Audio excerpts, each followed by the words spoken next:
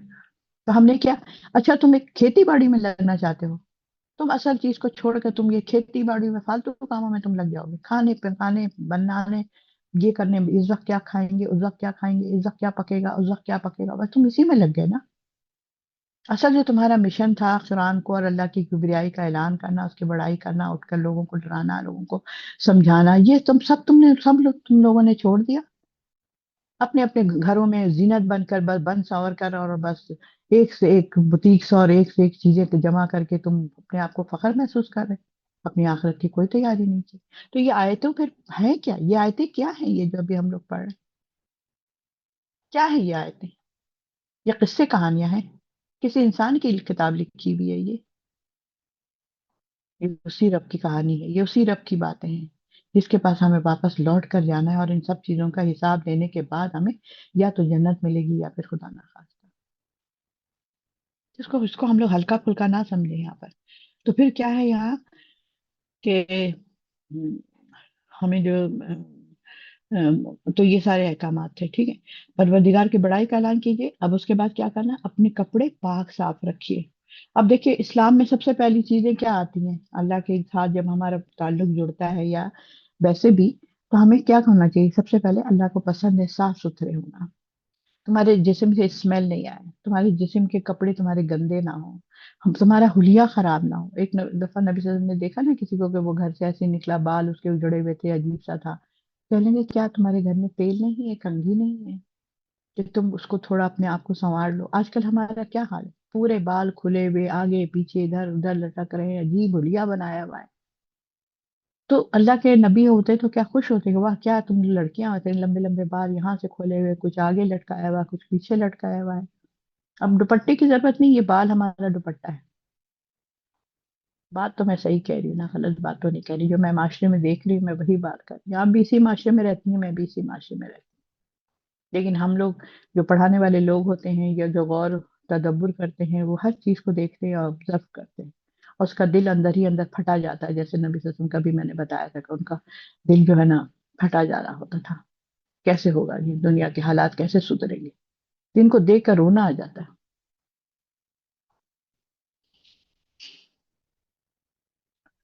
اسی طرح سے ایک ہوا کہ کل اسی طرح ہوا کہ کچھ مجھے رونا آ گیا ایک دم، ایسے دیکھ کر لوگوں کو حال دیکھ کر، اور اللہ یاد آ رہا تھا کہ اللہ ہوگا کیا سب کا. پھر وہ سب نے کہا پتہ نہیں کیا ہو گیا ان کو، کیا ہو گیا، کیا ہو گیا، موڈ خراب ہو گیا، کیا ہو گیا. کچھ نہیں ہوا. میں کیا بتاؤں کیا ہو گیا؟ دل تو خون کے آنسو رو رہا ہوتا ہے نا. آپ باہر نکلتے ہیں کیا دیکھتے ہیں؟ آپ کیا انسان گھومنے نکلا ہے تو کیا خوشی محسوس کرے گا جب لوگوں کو دیکھے گا کہ کل کو یہ مرے گا تو اس کا انجام کیا ہونے والا ہے؟ تو آپ کو اس سے محبت ہے تو آپ کو رونا آ رہا ہے نا، اس کو دیکھ کر کے کہ یا اللہ اس کا انجام کیا ہوگا، اس کو کیسے صحیح کر دوں. تو اپنے اندر یہ کیفیت ہے اگر، تو پھر سمجھیے ایمان آپ کے اندر داخل ہو چکا ہے اور آپ کا عقیدہ مضبوط ہو چکا ہے. تو یہاں پر کیا ہے؟ اپنے کپڑے پاک صاف رکھیے، یعنی کہ صفائی جو ہے نا، جو ہمیں دوسرا سبق، پہلا سبق کیا تھا؟ اللہ کی کبریائی بیان کرنا ہے. اور دوسرا سبق کیا ہے؟ جسم اور لباس کی صفائی. ٹھیک ہے نا. اور اس کو راہبانہ تصور، یعنی اپنے کپڑے جو ہے میل کچیل سے، نجات سے پاک صاف رکھیے اپنے کپڑوں کو. پہلے وقتوں میں تو آپ کو پتا ہے 2 جوڑے ہوتے تھے، 3 جوڑے ہوتے تھے، تو اس کو ایک کو دھو اور ایک کو پہنو اس طرح سے. اور صاف ستھرا لباس استعمال کیا کیجیے، اور جسم کو پاک صاف رکھیے، جسم کو بھی پاک صاف رکھیے. پتہ چلا جی اسمیل آ رہی ہے، گندگی ہو رہی ہے، منہ نہیں صاف کر رہے، دانت نہیں برش کر رہے، کنگھی نہیں کر رہے، تیل نہیں لگا رہے، جو بھی چیزیں ہیں. اب میں بول رہی ہوں تیل نہیں لگا رہے تو آپ لوگ ہنسیں گے کہ کیسا بیوقوفوں والی باتیں کرتی ہیں، ہے نا. گنوان لگتی ہیں یہ بالکل ہی. ہاں بھائی، گنوار ہی لگتے ہیں. جسم کو پاک صاف رکھیے، کیونکہ روح کی پاکیزگی کے لیے کیا چیز ہے؟ جسم اور لباس کی صفائی بھی انتہائی ضروری ہے. آپ کی روح صاف ہے لیکن آپ کا جسم گندا ہے، آپ کے ناخن بڑے ہوئے ہیں، گندگی ہے، تو پھر وہ بھی صحیح نہیں. اسلام ہمیں اس طرح کا پسند نہیں کرتا ہے. اور اس آیت میں جو ہے رہبانہ تصورات کا جو ہے نا، اس کا پورا ایک موجود ہے کہ رہبانیت مت اختیار کیجیے.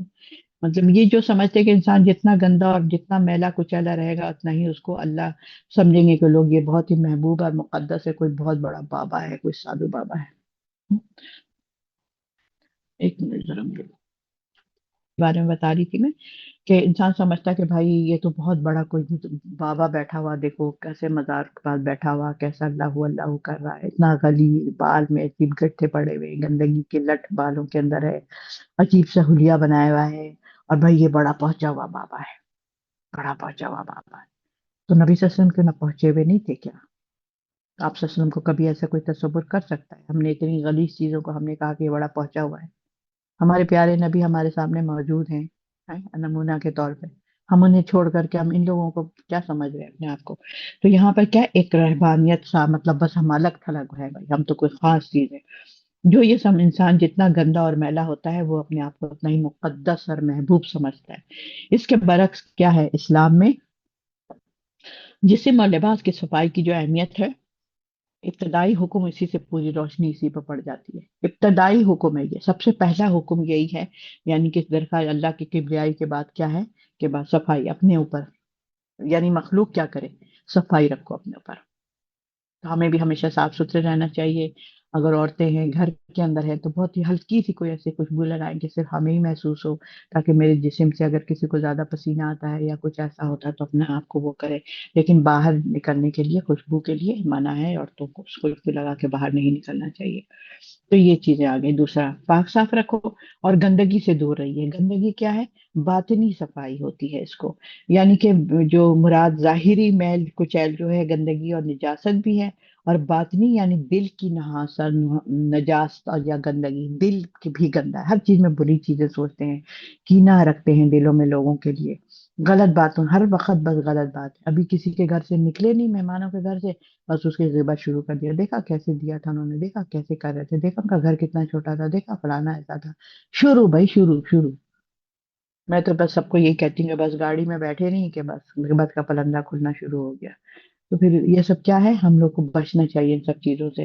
یہ کیا ہوتی ہے؟ یہ باطنی یعنی چھپی ہوئی گندگی ہمارے دلوں کی جو ہوتی ہے نا، وہ باہر نکل کے آ جاتی ہے۔ تو یہاں پر یہ ہے۔ اور اس کا جو ہے شیطانی وسوسہ بھی ہوتا ہے جو دل میں ہمارے موجود ہوتا ہے، شیطان ہمیں وسوسہ ڈالتا ہے، اس کے بارے میں ایسے دیکھو، اس کے بارے میں ایسے دیکھو، اس کے گھر کے بارے میں، اس کے بچوں کے بارے میں، اس کی تعلیم کے بارے میں، اس کے دولت کے بارے میں۔ مطلب یہ کیا ہے؟ یہ وسوسہ کون ڈالتا ہے؟ شیطان۔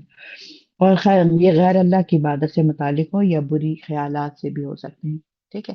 برے برے خیالات آ رہے ہیں تو یہ بھی، یہ باطنی صفائی ظاہری صفائی سے بھی زیادہ ضروری ہے۔ اگر اندر کی صفائی نہیں ہوگی تو آپ اوپر سے چاہے جتنے بھی آپ اچھے سے اچھے کپڑے پہن لیں، صاف ستھرے رہیں، لیکن آپ کا دل اچھا نہیں ہے، آپ ہر ایک کے لیے برا سوچتے رہتے ہیں۔ اور ایسے بہت سارے لوگ ایسے ہوتے ہیں، ہمیں زندگی میں ایسے بہت لوگ ملتے ہیں جن کے اندر باطنی، ان کے اندر گندگی ہوتی ہے۔ تو یہاں پر کیا بات اللہ تعالیٰ کہہ رہا ہے، ان کو بتایا کریں گے۔ دیکھیے جی سورہ مدثر میں سب سے پہلے اللہ نے یہی بات کہی ہے کہ کپڑے صاف رکھو اور اپنی گندگی سے دور رکھو۔ گندگی کیا ہوتا ہے؟ ظاہری گندگی بھی ہوتی ہے اور باطنی گندگی بھی ہوتی ہے۔ دونوں گندگی سے ہم نے اپنے آپ کو پاک رکھنا ہے۔ زیادہ تر لوگ ظاہری گندگی کو تو چھپا لیتے ہیں، لیکن باطنی گندگی ان کے اندر بھری ہوتی ہے۔ اور باطنی گندگی کو کون جانے گا؟ اللہ ہی جانتا ہے۔ اور جب ہمارا اس کے ساتھ واسطہ پڑے گا تو پھر ہم بھی سمجھ جائیں گے کہ بھائی اس کے تو سوچ ہی عجیب ہے اس کی۔ اور اس کے بعد پھر جو آگے بات ہو رہی ہے کہ اور زیادہ حاصل کرنے کے لیے احسان نہ کیجیے۔ اس کا کیا مطلب ہوا؟ زیادہ حاصل کرنے کے لیے احسان نہ کیجیے، یعنی بے لوث خدمت، اور اللہ کے لیے پھر صبر کیجیے، ٹھیک ہے؟ یہاں پہ بات بتائی جا رہی کہ کسی شخص کی بے لوث خدمت کرنا بڑے حوصلے مندی کا کام ہے۔ مطلب آپ کا کوئی مطلب نہیں تھا، لیکن آپ اس کی اتنی مطلب خدمت کر رہی ہیں، آپ اس کو اتنا اس کے پیار سے محبت سے اس کو آپ بلا رہی ہیں، یہ کر رہی ہیں، اس کے کام آ رہی ہیں، اس کے ساتھ آپ، لوگ کہتے ہیں اس کا کوئی مطلب ہوگا، ضرور کیوں میرے ساتھ اتنا اچھا بن رہا ہے، یہ کوئی مطلب ہوگا۔ مطلب آپ کے اندر ہے، وسوسہ آپ کو شیطان نے ڈالا ہے۔ آپ اس کو اس کے حال پر چھوڑ دیجئے، وہ جو بھی کر رہا ہے نا اس کا حساب اللہ کے پاس ہے۔ آپ اپنے دل میں اس کے پر لیے برائی نہ سوچیں، آپ اپنے آپ کو اچھا کر دیکھیے۔ سب چھوٹی چھوٹی چیزیں جو ہمارے معاشرے کے لیے ضروری ہیں، شروع میں ہی اللہ تعالیٰ نے فوراً سورہ مدثر میں یہ ساری چیزیں اتار دی، یعنی کہ ہمیں کسی کے بارے میں کوئی برائی نہیں سوچنا ہے، کچھ ایسی چیزیں نہیں سوچنی ہے۔ اور اس کے بعد کیا؟ بے لوث خدمت جب انسان کرتا ہے تو پھر اس کے بعد صحیح کام، کوئی خدمت کرے۔ انسان تو یہ چاہتا ہے کہ اگر وہ کسی پر کوئی دنیاوی یا دینی بھلائی کرے تو کسی نہ کسی رنگ میں اس کا کوئی بدلہ بھی ہمیں ضرور ملنا چاہیے، ہے نا؟ کوئی بدلہ ملنا چاہیے۔ میں بعض دفعہ لوگوں کو اتنا زیادہ مطلب میں اپنے آپ کو پھر روکتی ہوں کہ نہیں اتنا میں نہیں بولوں، ان لوگوں کو اچھا نہیں لگے گا شاید. مطلب کہیں بھی جاؤ کہیں بھی رہو، آپ قرآن کی کلاس سے جڑ جائیں، آپ قرآن کی کلاس سے جڑ جائیں، اور یہی موضوع یہی ساری چیزیں. اور اس سے کیا ہے، کیوں آپ ہمارے پیچھے پڑ گئی ہیں بھائی؟ ابھی بھی کلاس کے لوگوں کو میں الگ سے فون کرتی ہوں، بات کرتی ہوں، کیوں بھائی آپ کلاس میں نہیں آ رہی ہیں آج کل؟ آپ نے چھوڑ دیا، آپ کبھی آتی ہیں کبھی نہیں آتی ہیں، کیا آپ نے سلسلہ شروع کر دیا؟ کیا آپ کو دنیا پسند آ گئی ہے؟ تمہیں زیادہ سے زیادہ دنیا حاصل کرنے کی دھن نے غفلت میں ڈال دیا ہے؟ یہ بھی مل جائے وہ بھی مل جائے، کیا کرتی رہتی ہیں آپ؟ نہیں نہیں، ایسے تو ویسے تو ویسے تو ویسے. تو کیا میں کسی بدلے کے لیے کرتی ہوں؟ کوئی بدلہ ملے گا؟ یہ دیکھیں، یہ اللہ جانتا ہے اور ہم جانتے ہیں. ٹھیک ہے. اگر کوئی جانے گا بھی کہ نہیں، اس کا کوئی ضرور اس کا کوئی مطلب ہوگا، اس کا کوئی مطلب ہی ہوگا اس کا. شاید یہ فیس لیتی ہوں گی، شاید ان کو کچھ ملتا ہوگا، شاید یہ اپنے لیے کچھ کرتی ہوں. ارے بھائی جو سمجھنا ہے سمجھو، مجھے اس سے کوئی فرق نہیں پڑتا، کیونکہ میرے دل صاف ہونا چاہیے انسان کا.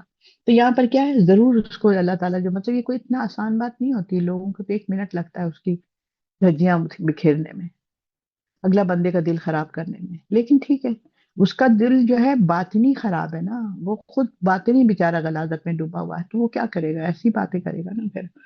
تو یہاں پر کیا ہے، بعض اوقات انسان کی طبیعت یہ چاہتی کہ کسی پر اس نے جو احسان کیا ہے اس کا بدلہ اس سے بڑھ کر ملنا چاہیے. میں نے اس کے ساتھ ایسا کیا تھا، اس نے تو میرے ساتھ کیا ہی نہیں ایسے. میں نے اس کو 3 دفعہ کھانے پہ بلایا، اس نے تو مجھے 1 دفعہ بھی نہیں بلایا. یہ اتنی کامن باتیں ہیں کہ میں آپ کو چھوٹی چھوٹی باتیں اسی لیے بتاتی ہوں کہ یہ سب بہت کامن چیزیں ہوتی ہیں. ہمیں کوئی ضرورت نہیں ہے کہ ہم اتنی بڑی بڑی باتیں بتائیں کہ آپ کے سر سے گزر جائیں. جو ہماری زندگی میں جو ہمیں پریکٹیکل جو ہمیں کرنا ہوتا ہے نا، میں اس کے بارے میں کوشش کرتی ہوں کہ بتاؤں. کیا ایسا نہیں ہوتا ہے؟ میں اس کے گھر اتنی دفعہ جا چکی ہوں، وہ میرے گھر تو ایسا آتا ہی. تو پھر کیا ہے، یہ سب احسان کیا، اس کا بدلہ اسے بڑھ کر ملنا چاہیے. ہم نے تو اس کے اوپر اتنا بڑا احسان کیا. ایک دفعہ اس کو میں نے ایسے کیا تھا، ایک دفعہ میں نے ایسے کیا تھا، اس وقت یہ اتنا پریشان تھا، میں نے اس کے ساتھ ایسے کیا تھا. یہ تو ہم سب کی زبان پر رہتا ہے. ہے انا للہ. تو پھر یہ کیا ہے، یہ نظریہ خالصاً مطلب وہ ہے، مطلب غرض ہے، غرض لینا آپ کو، کسی سے کوئی غرض چاہیے آپ کو. یہ مادی نظریہ اس کو کہا جاتا ہے، مادی، ضائع ہو جانے والی چیز. مایا کہتے ہیں نا، پانی، پانی بہہ جاتا ہے نا، زمین پہ رکھ کے بہہ گیا، اس کو کسی چیز میں جمع کریں گے تو پھر بھی. لیکن اگر بہہ گیا، ضائع ہو گیا. دنیا کیا ہے، مادی دنیا ہے، یہ ختم ہو جانے والی دنیا ہے. اور آخرت کیا ہے، وہ ٹھوس ہے، وہ حق ہے، وہ ٹھوس ہے، وہ ضائع نہیں ہوگا. لیکن یہ دنیا ختم ہو جائے گی، میرے ہاتھوں سے نکل جائے گی. ہو سکتا ہے آج ہی نکل جائے، ہو سکتا ہے 1 گھنٹے بعد ہی ہمارے سے دنیا نکل جائے، ہو سکتا ہے آج میں رات میں بستر پہ سوں گی، کل میں قبر میں سوں گی. کچھ نہیں پتا کسی کو بھی. تو پھر کیا ہے، یہ مادی نظریہ ہے یہ.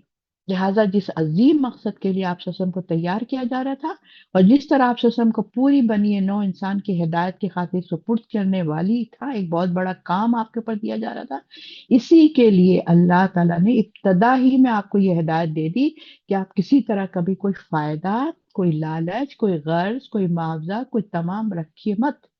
بے گھر لوگوں پر دینی اور دنیاوی دونوں طرح کی بھلائیاں کرنا ہوگی آپ کو. ان کے ساتھ، لوگوں کے ساتھ آپ نے کیا کرنا ہے، کوئی غرض نہیں رکھا ہے کہ کوئی مجھے معاوضہ ملے گا، کوئی میرا فائدہ ہوگا، کوئی میری لالچ ہوگی. بہت ساری بہنیں سوچتی ہوں گی میرے بارے میں، اور لوگ اکثر کہتے ہیں آپ کو کتنی تنخواہ ملتی ہے، آپ کو تو بہت زیادہ آپ کی سیلری ہوگی کیونکہ آپ زیادہ کام کرتی ہیں. اللہ تعالیٰ مجھے معاف کرے.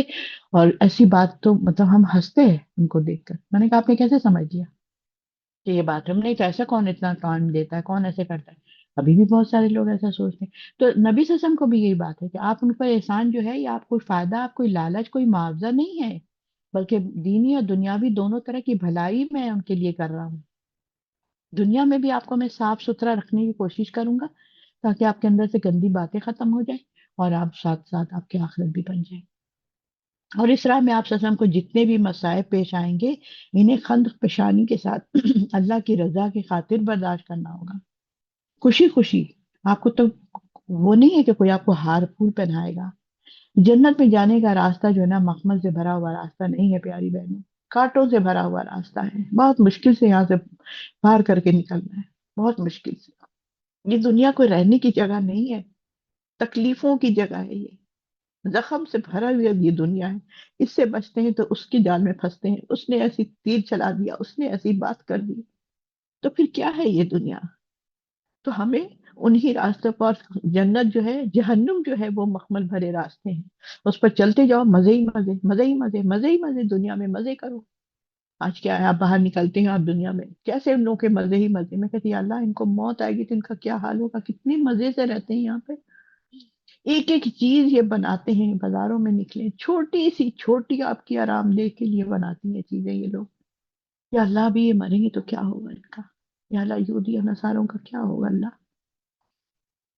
تو پھر کیا ہے، اللہ کی خاطر کے لیے جو ہے نا آپ اس کو برداشت کرتے ہیں، اللہ تعالیٰ آپ کو ان باتوں کا بہت زیادہ اجر دے گا۔ جتنی جتنی تکلیف ہوگی آپ اس کو پیش آئے گی آپ کے سامنے، جیسے جیسے آپ دین کا کام کریں گے ویسے ویسے لوگ آپ سے چھوٹتے جائیں گے، دنیا آپ کی چھوٹتی جائے گی، لیکن اللہ تعالیٰ آپ کو اچھے اچھے لوگوں کے ساتھ جوڑ دے گا جو خالص ہوں گے، تھوڑے ہوں گے مگر پیور ہوں گے، وہ آپ کے مخلص ہوں گے، وہ آپ کی باتوں کو آپ تک ہی رکھیں گے۔ تو اس کے اندر بہت ہی اہم اس کے نکات ہیں، اس کے پڑھائی پاک کپڑے پاک رکھیے، گندگی سے دور رہیے، اور زیادہ حاصل کرنے والے کے لیے احسان نہ کیجیے، اور اپنے پروردگار کی خاطر پھر کیا کیجیے، صبر کیجیے۔ کس کے لیے ہم نے صبر کرنا؟ صرف اللہ کے لیے۔ اللہ کے لیے چار باتیں سن لینا کوئی بڑی بات نہیں ہے، سن لے اللہ کے لیے، صبر کریں۔ اب نبی صلی اللہ علیہ وسلم کو بتایا جا رہا ہے، ایسا لگ رہا ہے ایک دائی کے لیے بھی یہ باتیں، ہمارے اور آپ کے لیے بھی یہی باتیں ہیں ساری۔ آپ پروردگار کی خاطر صبر کیجیے، بس جب سور میں پھونک مار دی جائے گی تو یہ دن بڑا کٹھن ہوگا۔ اللہ تعالیٰ یہاں پر بتا رہے ہیں کہ جو اس دن ایسا ہوگا، تو اس دن بہت زبردست مطلب مسئلے کا دن ہوگا، اور اس کے بعد کافروں کے لیے یہ جو ہے نا آسان نہ ہوگا۔ کافروں کے لیے وہ دن جو ہے آخرت کا دن، جس دن سور پھونکا جائے گا، وہ کوئی آسان مسئلہ نہیں ہوگا، بہت مشکل کام ہوگا۔ یعنی کہ عقیدہ قیامت اور اس کا تصور ہم سوچیں کہ ہمارا عقیدہ ہے، قیامت کا عقیدہ ہے، قیامت آئے گی، ہاں ہے، اس کا تصور کریں پھر، چلے کرتے ہیں، جس دن سور پھونکا جائے گا یعنی قیامت آ جائے گی، تو اس دن یہ لوگ کافروں کے لیے بڑا سخت دن ہوگا، ان کے لیے ظاہر ہے ان کے لیے بہت سخت دن ہوگا، جس کا واضح نتیجہ یہ ہوگا کہ وہ دن مومنوں کے لیے سخت نہیں ہوگا۔ اور مومنوں کا غالباً یہاں اس لیے ذکر نہیں کیا گیا کہ اس دن کے آنے سے پہلے ہی مومنوں کو دنیا سے اٹھا لیا جائے گا، یعنی قیامت میں جس دن سور پھونکی جائے گی اس سے پہلے پہلے سب مومن کو اٹھا لیا جائے گا، جیسا کہ حدیث میں اس بات کی بات ہوتی ہے، حدیث میں ہے، مسلم کی حدیث میں ہے، یعنی قیامت صرف بدترین لوگوں پر قائم ہوگی۔ جو لوگ گنہگار لوگ ہوں گے وہ اس وقت تک جیئیں گے کہ وہ دیکھیں گے کہ سور کیسے پھونکا گیا، زمین کیسے پھٹی، سب لوگ کیسے ہوئے، غبار کیسے، پہاڑ کیسے غباروں سے بھر گیا، جیسے دھنے ہوئے اون کی طرح سے وہ بکھر گیا، اور ساری چیزیں تلپٹ ہو گئی۔ یہ سب کون دیکھیں گے؟ کافر، مشرکین، اور یہ لوگ دیکھیں گے، لیکن جو مومن ہوگا اس سے پہلے ہی وہ اللہ تعالیٰ ان کو اپنے پاس بلا لے گا۔ کتنی بڑی بات پتہ چل رہی ہے نا۔ تو یہاں پر یہ ہے کافروں کے لیے آسان نہ ہوگا، مجھے چھوڑ دیجئے، اور اسے جسے میں نے اکیلا پیدا کیا تھا، یعنی اس کے دو مطلب بھی ہو سکتے ہیں، کہ ایک یہ کہ جب وہ پیدا ہوا تو بالکل خالی ہاتھ پیدا ہوا تھا، کچھ بھی نہیں تھا، کچھ لے کر آیا تھا کیا آخرت سے؟ اپنے لیے ایک قطرہ کھانے کا بھی، ایک قطرہ پانی بھی لے کر نہیں آیا تھا، سب کچھ اس کو دنیا میں ملی ہے، اس کے پاس کوئی مال و دولت بھی نہیں تھی، کوئی عزت بھی نہیں تھی، کوئی لاؤ لشکر بھی اس کے ساتھ نہیں آیا تھا، یہ تو اس کے بعد میں دنیا سے ملا تھا سب کچھ، دنیا میں اللہ تعالیٰ نے سب کچھ دی تھی۔ اور دوسرا مطلب یہ بھی ہو سکتا ہے کہ وہ اپنے باپ کا اکلوتا بیٹا ہے، اس شخص کی مخالفت کی آپ کے متعلق پرواہ نہ کیجیے، یعنی اور اس کا معاملہ مجھ پر چھوڑ دیجیے، یعنی اللہ تعالیٰ نبی صلی اللہ علیہ وسلم کو تسلی دے رہے ہیں کہ آپ اس کا معاملہ مجھ پر چھوڑ دیجیے، اور اسے جسے میں نے اکیلا پیدا کیا ہے، ٹھیک ہے، اور لمبا چوڑا مال عطا کیا، جب اللہ تعالیٰ نے دنیا میں بھیجا کسی کو، کتنے مال ہم لوگوں کو ملے، کتنے کھانے ملے ہمیں، کتنی خوراک ملی ہے ہمیں، ہم کہتے ہیں رچ کے انسان دنیا سے جاتا ہے کھانے، کھا کھا کے صبح شام، اور ہر وقت موجود رہنے والے اس کو بھی بیٹے بھی دیے ہم نے، یعنی یہ جو ہے قصہ جو ہے ولید بن مغیرہ کا تھا، ان آیت میں اللہ تعالیٰ نے کسی خاص شخص کا نام نہیں لیا، تاہم جو صفات بیان کی گئی ہے اس سے اسی طرح واضح ہو رہا ہے کہ یہ شخص جو تھا، بعض مفسرین لکھتے ہیں کہ ولید بن مغیرہ تھا، اور حرب بن امیہ کی وفات کے بعد قریش کی سعادت اس کے ہاتھ آئی تھی۔ یہ ابو جہل جو تھا اس کا مخروی، اس کا چچا تھا، اور بڑے صاحب مال تھا وہ، بہت زیادہ، 10 یا 12 اس کے جوان بیٹے اس کے پاس ہر وقت موجود رہتے تھے، 10 12 بیٹے، جنہیں کسب اور معاش کی بہت زیادہ فکر بھی ان کو نہیں ہوتی تھی کہ کہاں سے آئے گا، کیونکہ اس کو اللہ نے بہت نوازا تھا، اس کام کے لیے اس کے نوکر چاکر بھی بہت زیادہ تھے۔ بس ان بیٹوں کا کام یہی تھا کہ اپنے باپ کی مجلس میں حاضر رہ کر ان کی شان و شوکت بڑھاتے رہتے تھے، کہ ہاں بھائی دیکھو ہم لوگ اتنے، مطلب ہم لوگ اتنے بھائی ہیں اپنے باپ کے آگے پیچھے۔ انہی بیٹوں میں سے ایک جو تھی وہ سیدنا خالد بن ولید بھی تھے، جس نے اسلام لا کر اسلام کی بہت زیادہ خدمت انجام دی تھی۔ یہ بس یہاں تک ہم اس کو رکھتے ہیں آج، تو بس یہ ہے، وآخر دعوانا الحمد للہ رب العالمین۔ ربنا تقبل منا انك انت السميع العليم وتب علينا انك انت التواب الرحيم وصلى الله تعالى على خير خلقه محمد وعلى وصحبه اجمعين برحمتك يا ارحم الراحمين۔ سبحان ربك رب العزة عما يصفون والسلام على المرسلين والحمد لله رب العالمين۔ ربنا تقبل منا۔ السلام علیکم ورحمۃ اللہ وبرکاتہ۔